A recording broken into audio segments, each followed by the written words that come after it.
आसनी से झील जन्म करा कौन पाप मु झील गोटे जन्म करी पाठ पढ़ेनी चाकरी करेनी जुई की भी पढ़ेनी जुई भी पाठ पढ़ी नाला पूरा ताकू पढ़ेनी से चाकरी कला तापर मो अवस्था ये शुणिले तो जड़े मार वेदना हताश आखिरे बखाणी निजर दुख झीटी जन्म कर पाठशाठ पढ़े मनीष कले तांकू निज कूड़े छेड़ा भी कराइले बाहादेले संपत्ति भाग भी देले हेले एबे सही झील पलटि दुखर कारण से माँ एबे प्रश्न करिसेंती झील जन्म करबा कोन भूल कि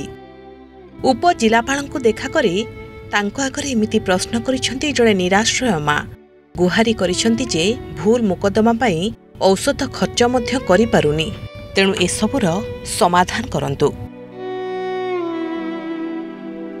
भद्रक जिला चरंपा अंचल वृद्धा शांतिलता पंडा झील को विवाह देवा परे झील ज्वाईंक सह मिसी जमी हातेबा पाई तांको नारे अनेक मुकदमा करिसेंती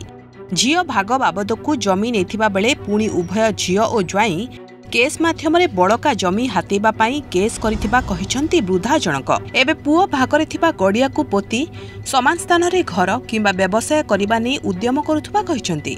एमिति कि प्राय 10टी मुकदमा करिसेंती जोंथि पाई टंका खर्च करी वृद्धा जनक हैरान हेउथबा बेले निज औषध खर्च तुलाइबा पाई मध्य असमर्थ बोली कहिसेंती खरीने सुकई देले सुकई देगी मो भाग को पुणी ना चेष्टा कर भाग सी नेले नहीं अलग रखिले तथापि से फेर मो भाग को नहीं पूरा आपको गढ़िया बर्तमान सुख आउ कि ना कौन करमी किमी चलमी मो पुओ तो किसी रोजगार ना सी करमी कौन समान अभियोग आनिछंती भाई निज भागर जमी नेबा परे मार संपत्ति हड़प करबा को चाहुची एहा सह केस उपरे केस करुथबा कहिसंती भाई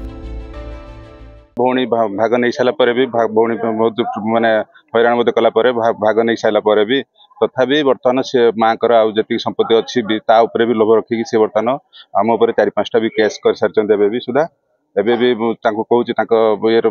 होमको क्लीयर कर दिंतु से करूना आम जो पोखरीटा थी मोर गोटे रोजगार जोटा कि मुझे आम चलुचे जो रोजगार से रोजगार के बंद 2 वर्ष है बंद कर सारे सी आमको क्या देवाई कर दौन एथर माछ भी नहीं सुखैकी पानी सुखैकी तेबे उपजिलापाल को भेटी गुहारी जणाइछंती वृद्धा किंतु घटना को नहीं झील किंबा ज्वाईंकर कौनसी प्रतिक्रिया मिली पारि नाही तेबे घटना आगो को केउ मोड़ नेब से कथा तो समय कहब किंतु एक कथा निहाती भाबे दुखदायक जे वार्धक्य समय जेउठी पिला माने बापा मां को सहारा हेबा कथा सेठी सेई झील मां को दुख देबा निहाती भाबे निंदनीय कथा। भद्रकरू अजय पंडा रिपोर्ट प्रमेय न्यूज 7 डिजिटल।